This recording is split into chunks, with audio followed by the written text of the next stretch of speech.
Hello, everyone. This is World Review with Ivo Daalder, a weekly look at news from around the world produced by the Chicago Council on Global Affairs. It's Friday, April 19. Israel strikes Iran. Iran strikes Israel.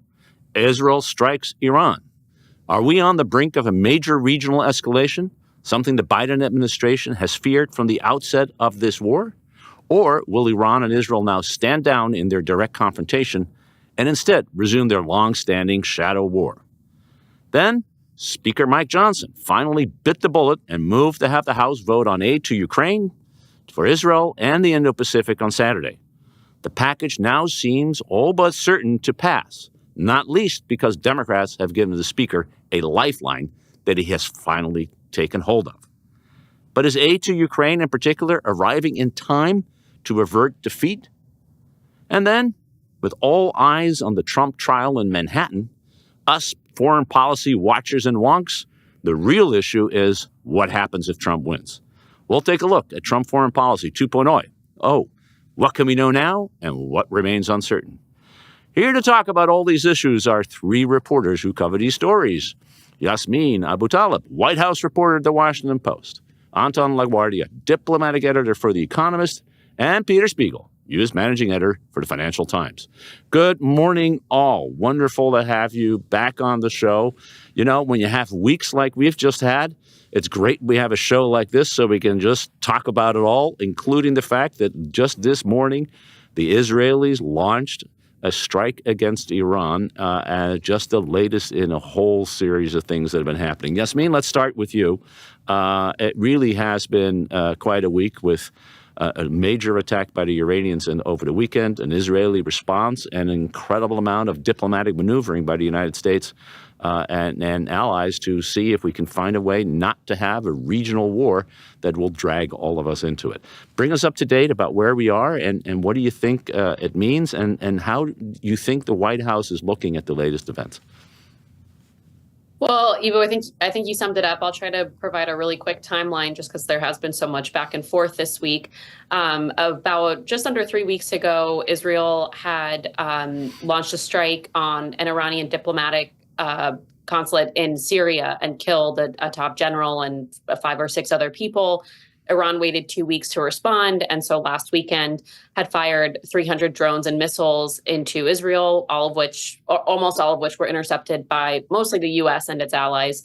And then just this morning, like you said, Israel responded to that Iranian response and launched, I don't know exactly what, a missile, a drone, but launched a strike into a remote part of Iran. It doesn't seem that there were any injuries, that this was at a remote military base, basically just to show that they could intercept Iranian airspace and had the ability to strike Tehran directly. So, I mean, I think this is there is a fear that this shadow war between Israel and Iran is not so much in the shadows anymore, but it does look so far, and I think the White House feels so far that both sides have been, all things considered, fairly restrained in their responses. They've been able to make their point, and Israel, of course, wanted the last word, and to show that it could strike into Iran directly after Iran fired directly into Israel, but that these responses have been calibrated in a way where both sides have been careful not to inflict severe injuries or deaths, not to cause a lot of damage, but to basically just make the point that they have the ability to launch these types of attacks. So I think right now the White House is feeling like, I don't want to use the phrase under control because the last 6 months, I think, have shown that nothing is under control, but that this is not spiraling into the massive regional war that everyone has feared since October 7th, at least not at this moment. Neither side has behaved especially recklessly when we're talking about the way they've tried to inflict sort of pain on each other. But I think the big question is, how long is it going to remain sort of contained this way? And there are still all these other questions, which I'll sort of just throw out there for the discussion. This week, there's been a little bit of attention taken away from the war in Gaza itself. Just right before all of this, President Biden had sort of indicated he had threatened to condition aid to Israel if they did not significantly change the way they were conducting the war in Gaza, allowing in a significant amount of more aid, really reducing civilian casualties. Gaza, of course, not just on the brink of famine, but famine is underway in parts of Gaza now. And the UN chief this week said he did not think that there had been significant gains in aid access in Gaza. So I think that's an open question. And of course, they're still at odds over a Rafah operation. And I think the big fear with a more direct confrontation with Iran is what happens then with Hezbollah and Israel on Israel's northern border, and what happens with that war, which is not that low level of a war anymore. It's, of course, not quite at the scale of Gaza, but there have been casualties and injuries on both sides. It's a lot of rocket fire. And so I think there is this question of how do Hezbollah and Israel behave in that front of the war. And this has gotten even less attention, but the West Bank is really spiraling out of control with the death of an Israeli teen who was a settler, and then a response by just hundreds of Israeli settlers rampaging through the West Bank, burning homes and cars, killing a Palestinian, injuring many of them.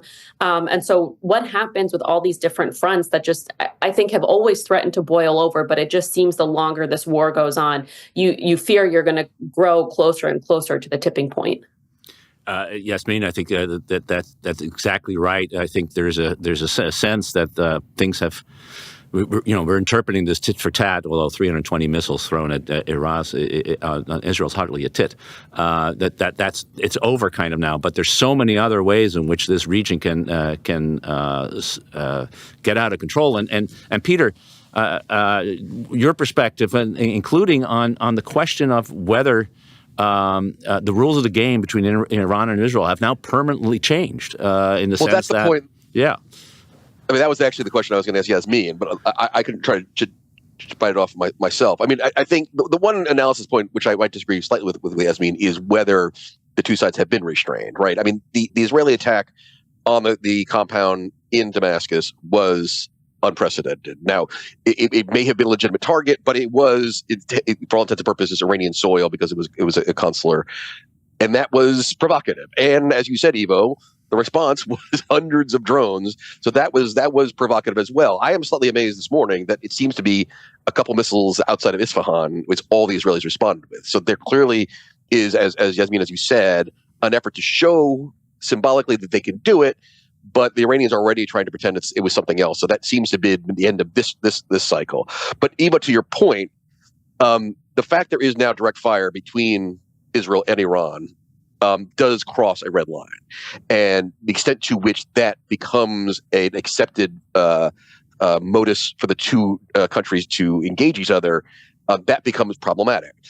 The slight, and this is slightly odd, the slight upside for Israel on this, I'll be honest with you, is again with something that Yasmeen was talking about, which is we've suddenly forgotten about Gaza, right? This was dividing not only the region apart, but up here in Morningside Heights, we had 105 students arrested at Columbia University overnight, and the country is being torn apart over this. Suddenly we're back to the Gulf Arabs and the Israelis against the Iranians, which was in some ways more favorable geopolitical foundation for Israel to be on. If they can get the Jordanians of all people and the Brits and the French and the Americans all on their side again, and it sounds like there was some reporting anyway that even the Emiratis and the Saudis were providing some intelligence at the time. Suddenly we're back into the old standoff, which is actually kind of where the Israelis would like to be. Now, as Yasmeen said, I suspect, particularly if they're planning some sort of Rafah offensive in Gaza in the next, who knows, that will again be focused on the horribleness that is going on now in Gaza. But it's been interesting from a geopolitical point of view that in some ways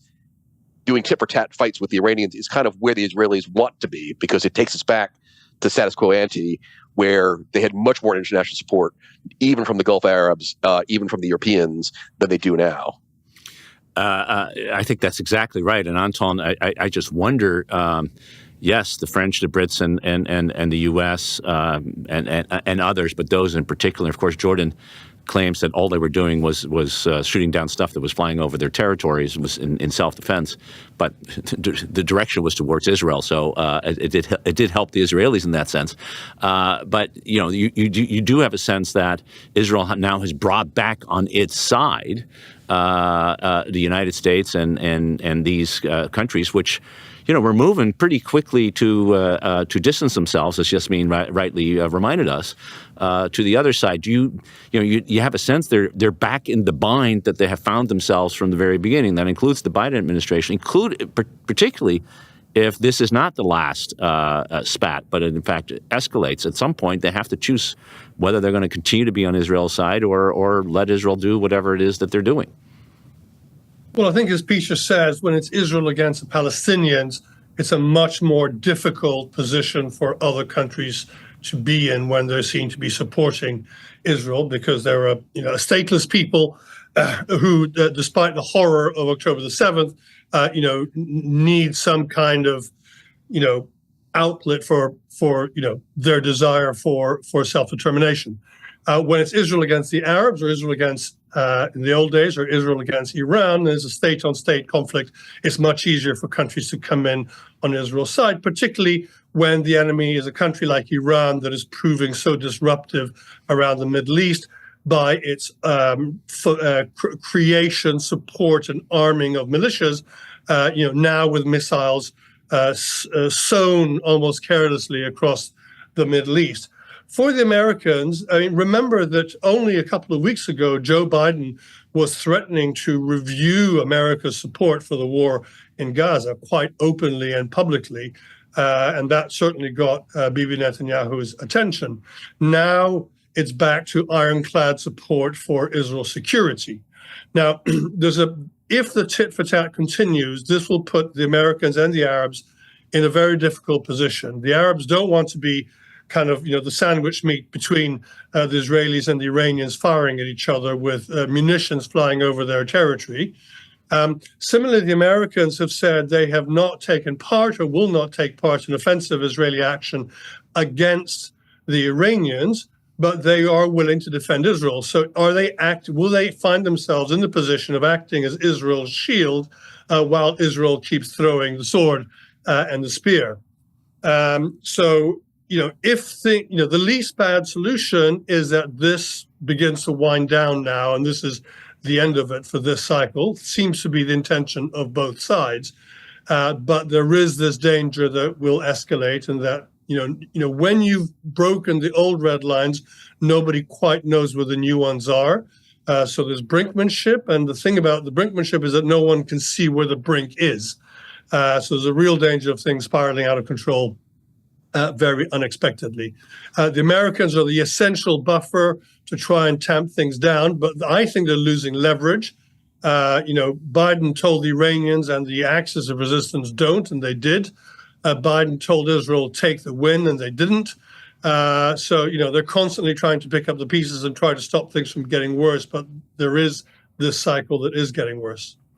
Yasmeen, just on what Peter and Anton said, love to get your view on it, and also the question. Immediately after the strikes on Israel, you had the sense that the administration was launching a new diplomatic initiative to try to get pressure on Iran and bring people around, and perhaps use the carrot of normalization with the Saudis, which is something they've been working on for months and months and months, in order to get Israel to not retaliate, or maybe retaliate in a way that they did, which was symbolic more than real, and try to move this to a new level of having everybody united against Iran, and Israel kind of seeing that as a way to also get out of the trap that they're in on with regard to Gaza.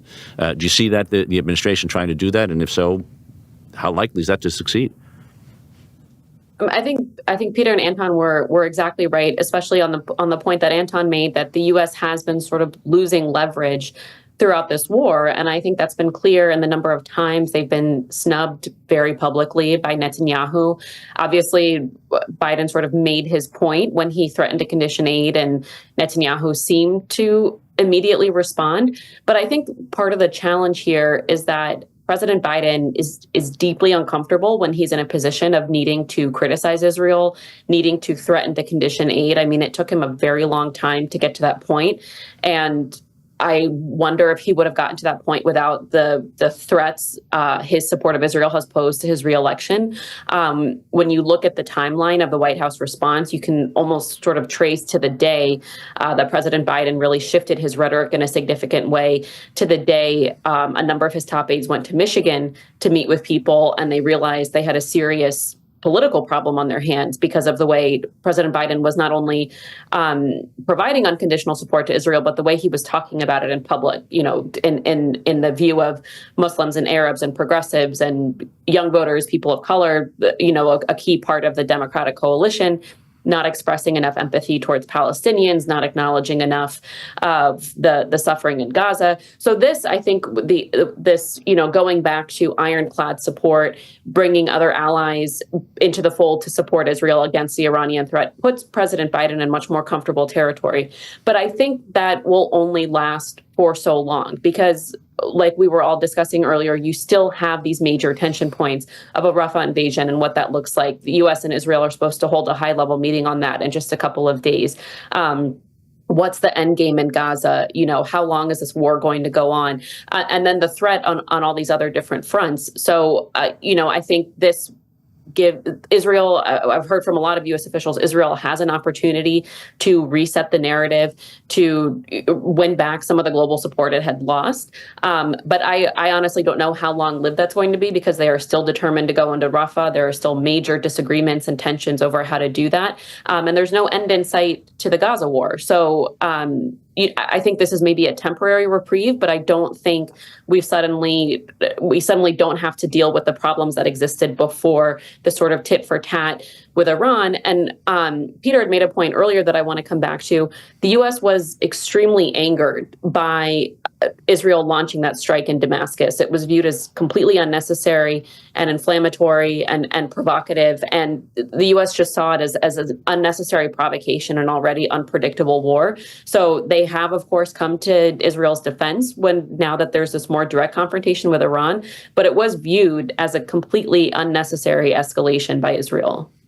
Yasmeen, Eva, I guess jump on one thing that Yasmeen just said, because I agree with you. Yasmeen, you said something like it's much more comfortable for Biden to be advocating for Israel when it comes to the Iranians. I would argue that it's frankly everyone's more comfortable doing this, particularly the Gulf Arabs.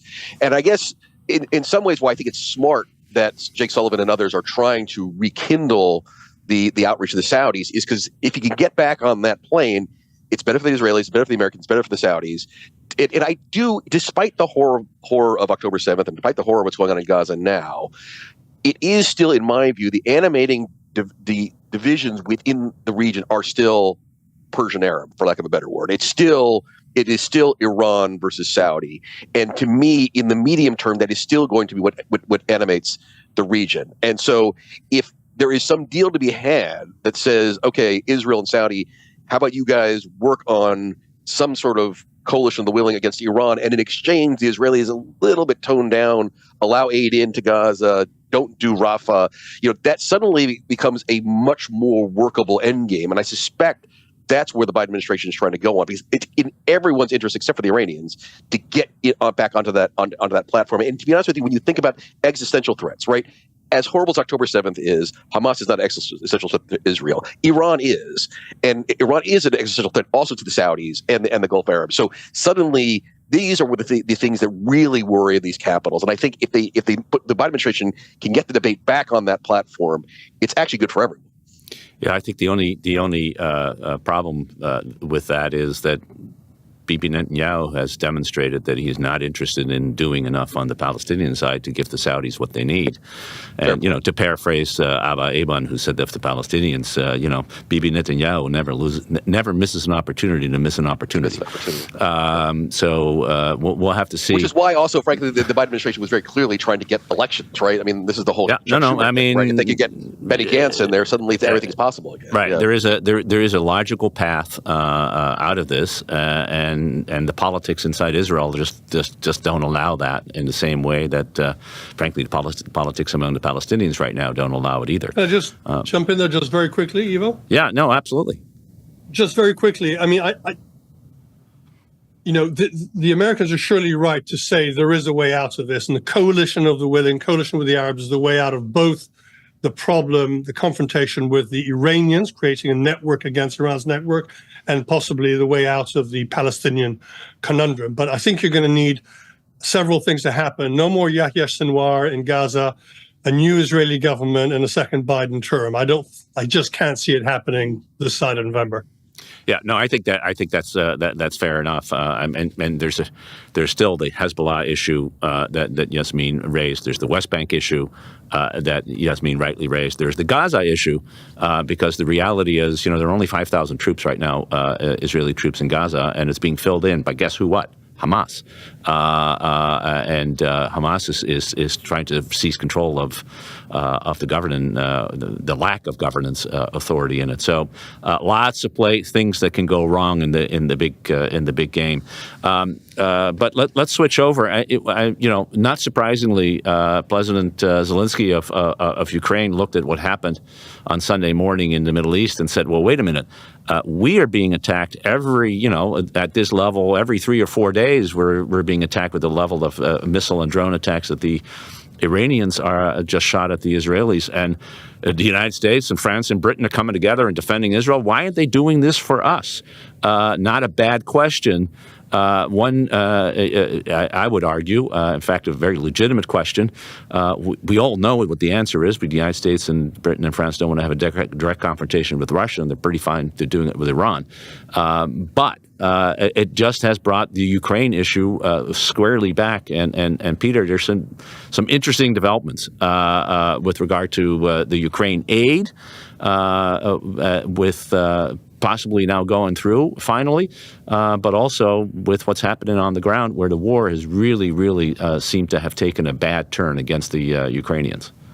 Well, let's try to start with the positive, which is always difficult these days when we talk about Ukraine. But as you said, Ivo, in the last 48, 72 hours, we suddenly have movement amongst the House Republicans and Speaker Johnson himself, who, despite the fact we knew this was probably the end game for months, is now going to rely on the Democrats to get Ukraine aid through the House, and could be, as soon as Saturday, approved $61 billion in military aid for Ukraine. Now, the question, of course, is why now? And we were talking about this before we went on air. Why suddenly Mike Johnson suddenly had an epiphany that actually the Ukrainians are in trouble? I don't think there's a good answer for that other than domestic politics, which is he was trying to figure out whether there was a way to square this circle with the isolationist wing of his party, or whatever you want to call them. And he eventually figured that he couldn't. Went to Mar-a-Lago, kissed the ring, and still, even despite some shouting on True Social, we have not seen Trump come out against this. So whatever happened down in Mar-a-Lago, Johnson felt he had covered his backside with Trump to go forward. The other thing is, I think, in a strange way, the Iranian attack on Israel gave him political cover as well, because he can say it's a package, right? It's not just Ukraine aid. We got to help the Israelis. So you had the more mainstream Republicans rallying behind him to get this through again. And the last thing I'll just say is that there was apparently an intelligence briefing that the House Republicans got, which showed exactly what you said, Ivo, which is the war is suddenly going badly and we're at a tipping point. And I've been saying this for months now. I don't know why the Republican Party thinks losing Ukraine to the Russians, Trump in particular, is a good issue to run on. I mean, what does he think that the logical extension of this? Come the November vote, Donald Trump will have lost Ukraine if this continued. So I still think somewhere in the back of Trump's lizard brain, he understood that actually seeing the collapse of Ukraine at a Russian offensive that could be directly blamed by his guy in the House was not a good look. And so I'm hopeful that is what is in it to happen over the next 6 or 7 months heading into November. Now, the thing that you raised issue, Ivo, which I think we don't, may be unknowable right now, but we'll soon learn, is this too late? We've heard a lot of reporting from the front lines, both by us and by other news organizations, that morale amongst the Ukrainians has really plummeted after having been the opposite for much of the first year or two of the war. They clearly have almost run out completely of munitions. I think the missile ratios now is 1 shot for the Ukrainians to 10 for the Russians.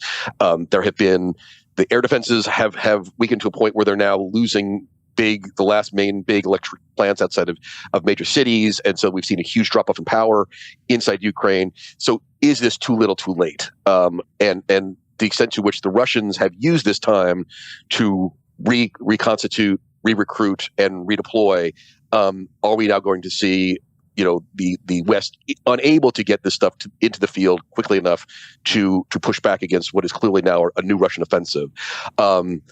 That's unknowable right now, but I'm going to try to keep optimistic in that what the Ukrainians have repeatedly showed us is a surprise to the upside. That when they get the weapons in their hands, they deploy them pretty well, and that the Russians in general are a dispirited, unequipped, and badly led military. And we can only hope that that is what happens once this is approved and the weaponry gets into the hands of the Ukrainians again. Yeah. Could I just jump in on one point on Trump? I think there just in terms of the politics, there are a couple things that make this very different than when McCarthy was toying around with bringing up Ukraine aid, which is that Mike Johnson and Trump don't have the same sort of tortured personal relationship that McCarthy and Trump have. So I think that may be playing a role in Trump not going after him so viciously right now. And the other thing is Trump has been extremely distracted this week with the start of his trial. So it's sort of hard to know how much he's paying attention to this. But I do think with McCarthy, the personal relationship played a big role in the way Trump chose not to protect him once his speakership came under threat, since McCarthy at one point was saying Trump needed to leave the party after January 6th. He doesn't have that same sort of history with Mike Johnson. I just think Trump is not a person rooted in real policy ideals and much more personal relationships. And it's hard to know for sure what's factoring in, or if Trump maybe later will weigh in on this, but it does seem like that would play a pretty big role right now. The other point I'll make that personal relationship is the other direction, which is Mike Johnson and the Democrats, because it's the same thing with McCarthy and the Democrats before. There was so much neuralgia over, I mean, they just could not stand McCarthy. They thought he was a liar, that he lied to him repeatedly. And so when the same thing happened under McCarthy, were the Democrats going to step in and save him? They said, no, thank you. Whereas now, we just saw last night in the House Rules Committee, we had 3 of the isolationists on the Rules Committee, the Republicans, vote down the rule for the aid bill, and 4 Democrats stepped up and basically have his back. And as Eva was slightly joking before he got on air, we're now in coalition government apparently, because Johnson is going to rely on, and it sounds like he's going to get Democratic votes. But it's to your point, Yasmeen, that Johnson, we may belittle him because he is an accidental speaker, but he has in many ways both been able to hold off the Trump craziness and at the same time win over the Democrats. And if he gets this through, you got to give the guy credit. I mean, maybe he took too long and did it inartfully, but if he gets it done and survives in the speakership, that's an accomplishment. Well, I'll admit that I didn't think he was going to get it done. So if he does, I'll eat crow. But it's the kind of crow I'm more than happy to eat, given the results. Anton, when I was in Munich and just talking to Europeans, they saw this inability to do something that was so much in America's interest politically as a warning sign that the United States is just becoming unreliable. You can't really rely on the United States, and that's just quite apart from Trump. Although it includes Trump, and we'll get back to the sort of Trump 2.0 foreign policy in a minute. Do you think that if this aid comes through, that everybody's going to say, hallelujah, the United States is back, we can count on them? Or they say, this is just a sign of this may be the last aid that we actually get, by the way, and it's going to be hard to see that happening. What do you think the reaction is, including in Kyiv? Well, I think relief in the short term, but worry, as you say, about what it means about the long term, both in terms of America's commitment to upholding, what thinkers like you call the liberal international order, and also about what it portends about America's own dysfunction. I think what we've seen in Congress is really the shadow of Trump and the shadow of the election. And though it seems that he has let this, bill pass, he is no friend of Ukraine's and is, if anything, an admirer of Vladimir Putin. So people in Europe are very worried about what happens if going forward. And the sense that America is growing tired, even if Trump doesn't win, growing tired of the burden of supporting allies abroad. I mean, it is a large amount of money. And particularly in an election year, you say, hey, that's money we can spend somewhere else. So it becomes, I think, an increasingly difficult sell for something that doesn't have the prospect of a sort of spectacular victory. We're really in the world of averting a spectacular defeat for the Ukrainians. And it becomes a sort of waiting game. Who's got the longer stamina to keep this up? Now, the Russian system is brittle. We saw that they have lost an awful lot of number of people in these meat grinder tactics that they've used. And we've also seen that it has caused a reaction, particularly the rebellion, the short-lived rebellion by Prigozhin and his mercenaries.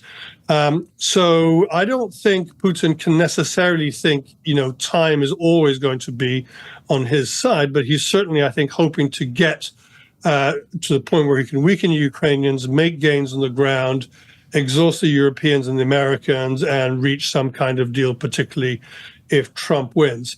How do the Ukrainians respond to this? I think that they, if they are certain that the aid is coming, so let's wait and see what happens this weekend, but it's looking good. Once they are certain the aid is coming, I think it has an impact on the ground, because even if the weapons don't arrive immediately, they will feel more confident in firing more stuff that they've been trying to husband and hold back, knowing that they might be in a long campaign with few weapons. I think that means they feel more confident in using up artillery and air defense munitions. By the way, nobody has enough air defense munitions.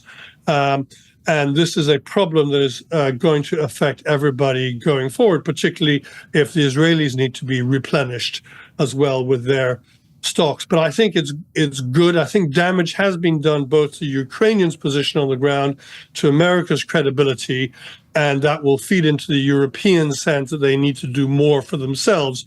Whether they're able to do so in the time available is a different matter.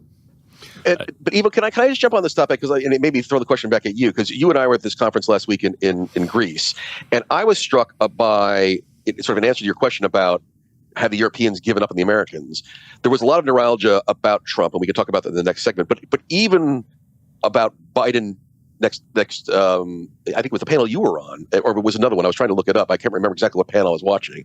But even of another Biden term, there seemed to be a general perception that the Americans are gone, that this is not just a Trump thing, this is an American thing. And I was struck by that, and frankly a little bit surprised, because I don't think that's right necessarily. But I'm curious if you picked that up too, and where do you think the perceptions that even a Biden administration has given up on Europe? Part of it is, I think, pivot to Asia and the neuralgia about China.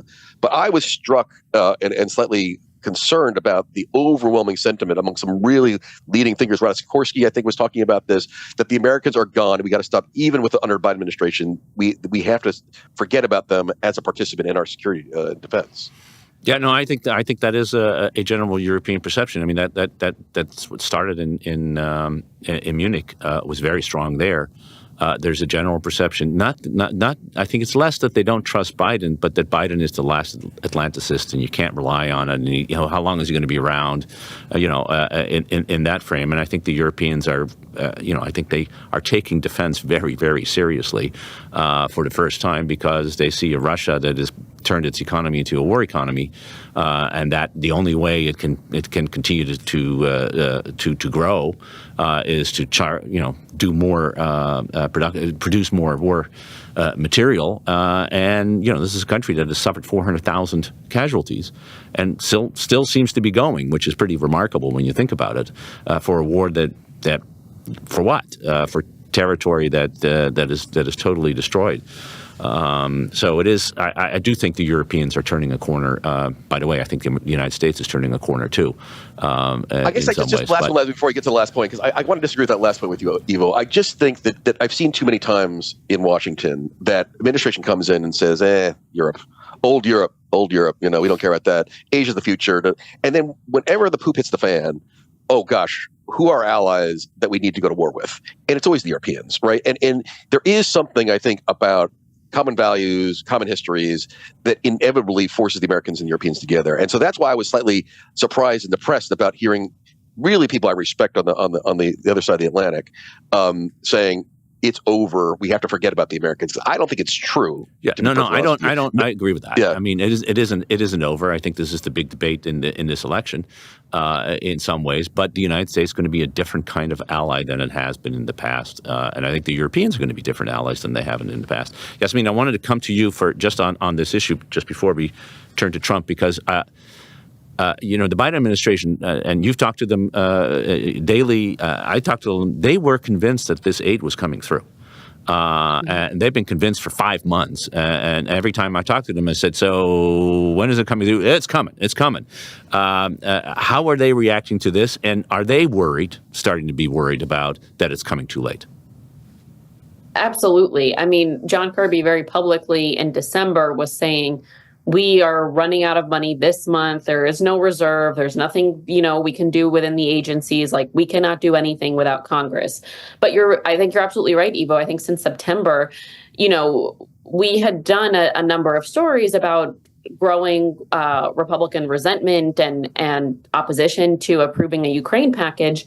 And we keep going back saying, how do you think you're going to overcome this? Do you think that they're going to approve this? And they'd say, like, no, it's all theatrics. They're going to ultimately approve it. We have these assurances from McCarthy. We have, whatever. Like, they had all these things that they could point to say, they were making a lot of noise before the last package and then it passed, no problem. We've always gotten exactly what we've asked for, even more. So I think they maybe underestimated the shift in politics in the Republican Party. And then, of course, I think just the politics of the House, that it only took one member to oust the House Speaker. So, a Republican House Speaker is now much more beholden, sort of similar to Netanyahu, to the lunatic right wing of his party, much more than, he maybe would have been before, where he could afford to lose 3 or 4 votes or whatever it was. So, I think the White House there's only so much you can do in terms of a plan B if the congressional money doesn't come through.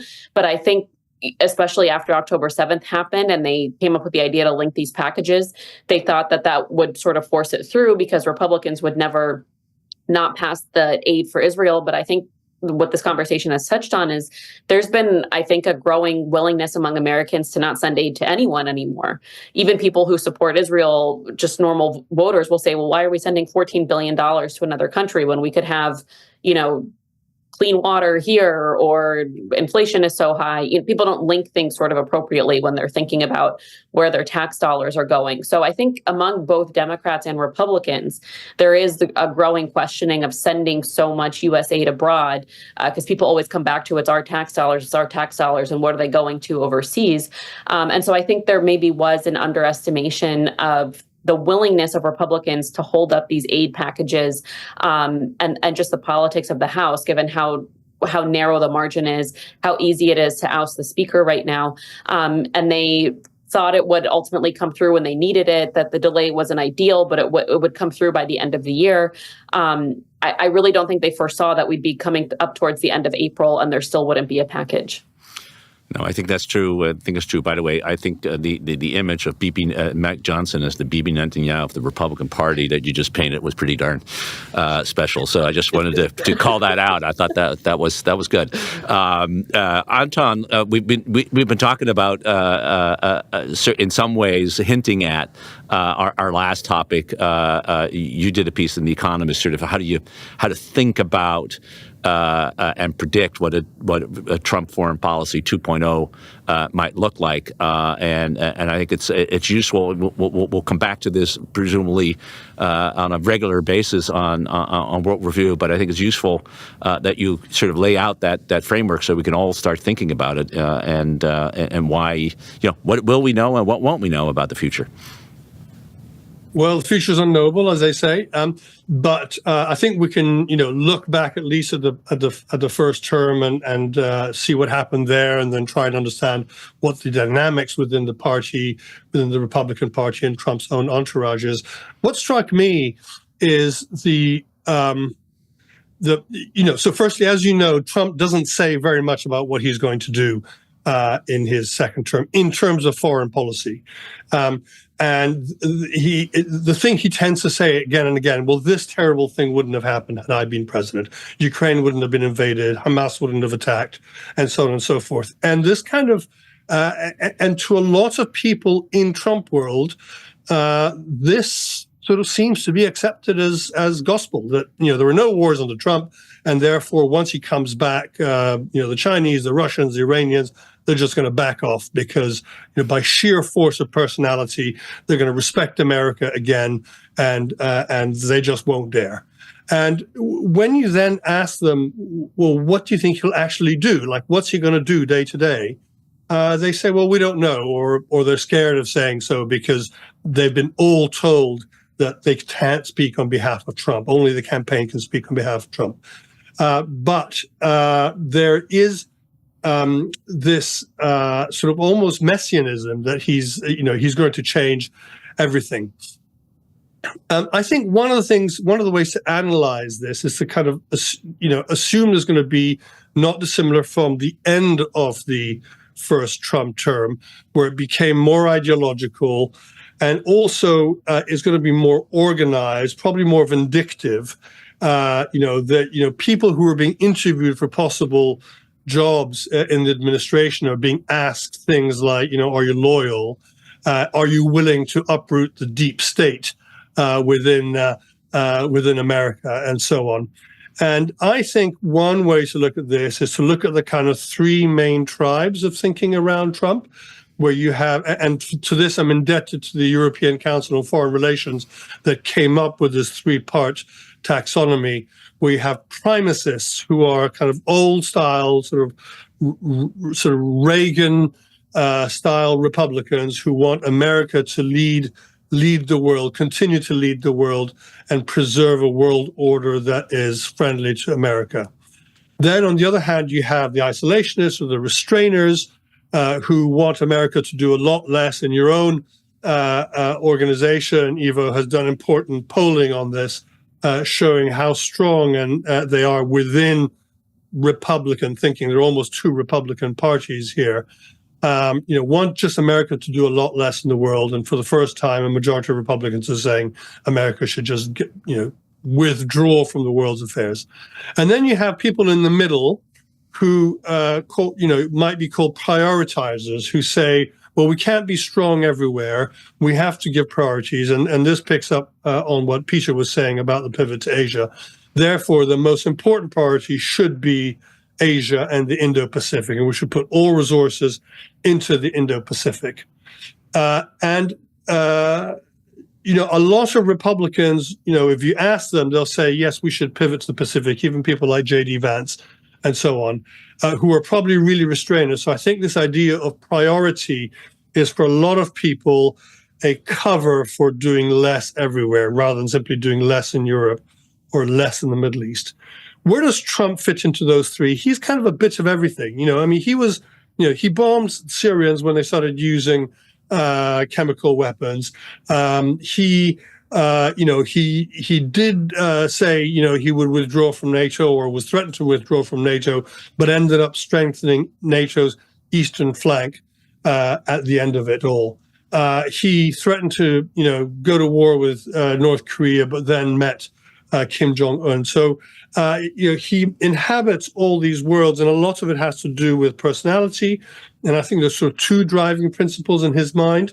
One is, trade. So every time he would meet someone from a foreign country, he would often ask aides, what's our trade deficit with that country? So if he felt that the trade deficit was too high, he felt America was being ripped off. And the other thing was this sense of free riding, that allies in particular were not assets, but a burden, and they were all free riding, as though alliance was a kind of American security service being provided by the United States, for which it should be compensated. But even here, he was inconsistent. Both Germany and Japan, had high trade surpluses with America and low defense spending. Yet he got on well with Abe and he got on badly with Angela Merkel. And I think their personality comes in. And Abe was just really good at talking to Trump. He would play golf with him. He even organized a round of golf with a Japanese pro. He gave him gold-plated clubs. He took him sumo wrestling. He did a trade deal to try and get over the trade hump, and a bit more agricultural products got into Japan. And he did bling. So he engaged them. So I think a lot of Europeans and a lot of other allies are going to have to learn to do it the Abe Shinzo way. Do bling. Peter, is that going to the way in order to get Trump to take them seriously? Yeah, I guess. But I mean, the Abe is obviously the great example. But Macron tried the same thing. Remember, he went to the Jules Verne top of the Eiffel Tower and showed the big parade and stuff like that, and that didn't work. So I think your previous point, Anton, was more relevant. It's just impossible to know. The one thing that does worry me, there's two things you said, Antoine, but I think one was the deep state thing. It is going to be incredibly destabilizing at home if they genuinely start rooting out people. And I suspect that is going to subsume any ability to do a foreign policy, because suddenly you're ripping up the State Department and the intelligence agencies and the Pentagon. This is going to become a huge domestic kerfuffle that is going to limit our ability to actually do anything abroad. And I think that could be the animating factor of the first year or two of the administration if they go down that route. The one that you didn't mention, Anton, is just this proclivity to suck up to authoritarians. And I think in many ways, the Kim Jong-un thing you cited, Erdogan, Putin, the litany goes on. I do think that in many ways, the personality-driven foreign policy, for reasons I still can't quite figure out, other than perhaps he's jealous of them, tends to go towards the authoritarian. And I think, Eva, again, you and I were in Greece. I spent some time with the Greek government there. They're panicked about this, right? In many ways, you have a Biden administration who's been the most pro-Greek administration we've had in a long time, and clearly Trump loves Erdogan, and they are trying to figure out how they prepare for that. And I think as the world begins to prepare for a Trump administration in East Asia, they're thinking about, does this mean suing for peace with Xi? In Europe, does it mean suing for peace with Putin or an Erdogan? And I think they are trying to figure out how that plays out, because I think in many ways there is no ideology. It is, I just like authoritarians, and I'm going to shift away from the democracy promotion policy of the Biden administration and towards we like to do deals with big bad, strongmen. And I think that's not ideology. I just think that's his tendency. Yasmeen, finally to you, in the brief time we have left. I mean, I think one of the markers of Trump 1.0 is there were a lot of people with a lot of experience who had views that were more in the primacy side, to use Anton's typology, sort of the traditional American leader of the free world kind of thing, who were able to in some ways modify his instincts. None of those people are going to come back. It seems in term two, and that means that means what? Is it going to be sort of more direction and more in the other two, more isolationist, more prioritizing in using that terminology, or do you think it will be any different? No, I actually think one of the things that people are underestimating about a second Trump term is his campaign this time around is much more lean and much more disciplined, which I know seems like a crazy thing to say based off his Truth Social posts and the number of trials going on and the way he reacts to them. But when you're looking at his campaign operation, it is not the chaotic operation of 2016 or even 2020.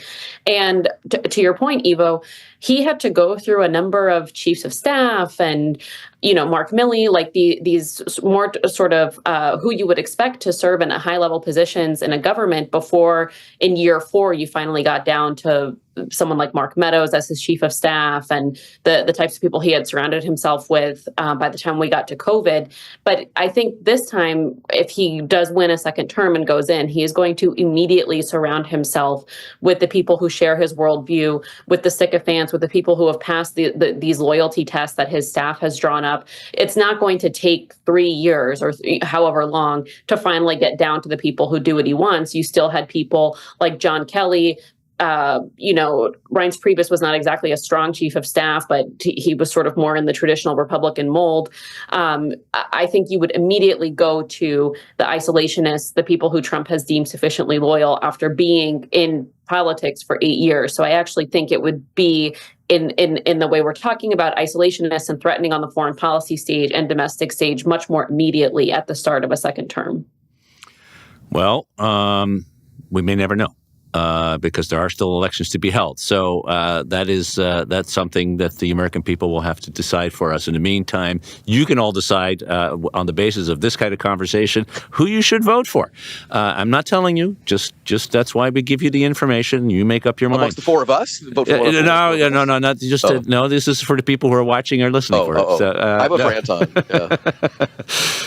Yeah. It's great to have all of you. Yasmeen Abutaleb of the Washington Post, Anton La Guardia of The Economist, Peter Spiegel of the Financial Times, and thank you all for being part of this week's conversation. And for those watching and listening, thank you for tuning in. We'll be back next week with another edition of World Review. Until then, Have a wonderful weekend.